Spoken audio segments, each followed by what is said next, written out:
which I completed a 4-year residency in anatomic and clinical pathology, followed by another 3-year residency in pediatrics. I'm currently a board-certified pediatrician, a mom of 2 children, one of which is a first grader at VELP, and also have a 14-month-old son. Despite the last 2 years and everything scary associated with it, the modern world isn't more dangerous than it was 34 years ago. Even though it feels this way, more accurately, instead of a more dangerous world than decades ago, we instead live our lives in a much more risk-averse way. For a variety of interesting and nuanced reasons, we tolerate risk, especially for our children, has slowly declined and steadily. Unfortunately, when we control for one set of risk, another risk simply arises in its place. In trying to prevent broken bones and bruises, we also inhibit our child's development of autonomy, competence, confidence, and resiliency.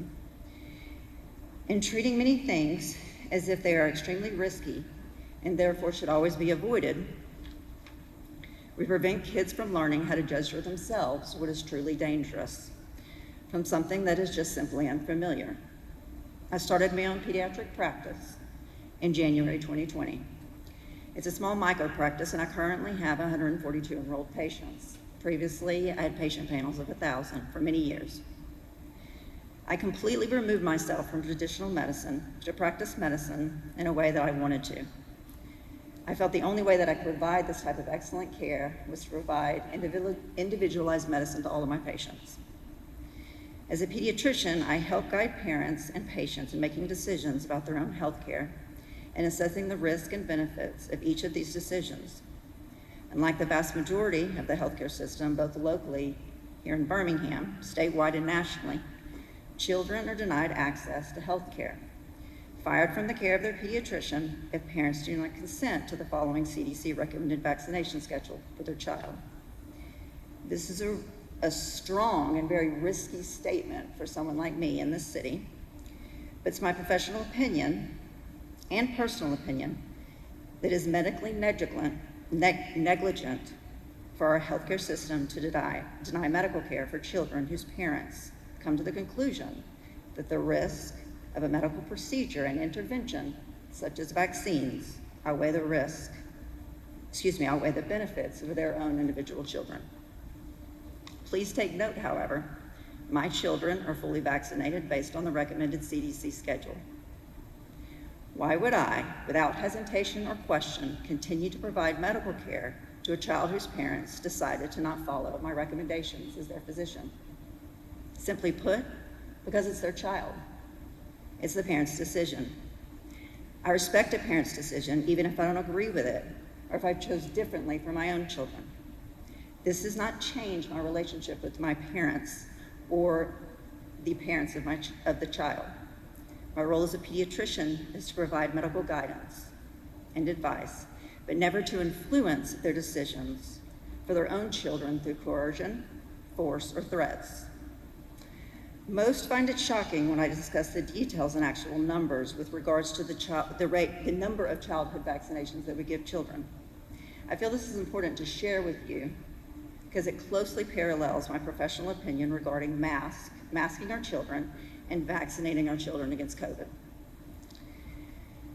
By the time a child is 6 months old, I have recommended and in most instances administered a total of 24 vaccines to that child by 6 months of age. By the first year of age, the total vaccines administered is 35.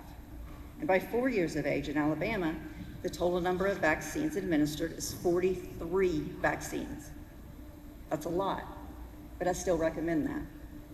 Why do I recommend this for my patients and my own children?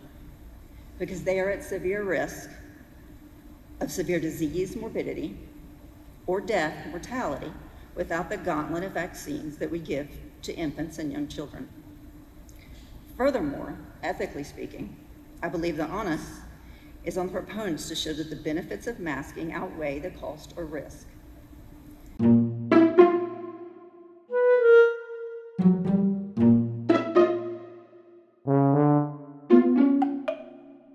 When the pandemic began, the lack of knowledge about COVID I think most would agree, justified the extreme measures we endured as a society when we knew nothing about this novel virus.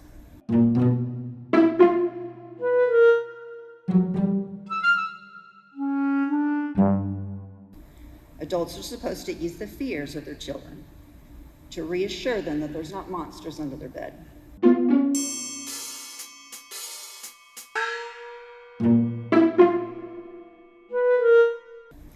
The CDC advises that no child under the age of 2 years old should wear a mask, but that those older children should be required to wear a mask in certain situations like areas with widespread transmission, and only after consulting with parents after weighing the potential impact on their learning and psychological development. The CDC also outlines the effectiveness of masks and whether they are worn correctly and consistently.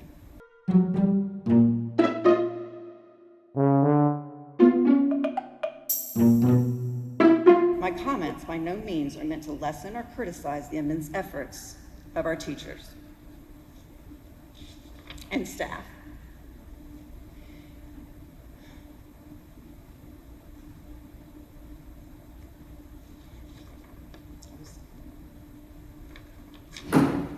So why are we, as adults, insisting on masking our Riley, children? I hate to cut you off, but you've reached the 5 minutes. Okay. I know you have other things you want to say. If you would like to give us a copy, I can make sure that the board has a copy of your notes. Sure. If you would like to do that. Thank you for your comments.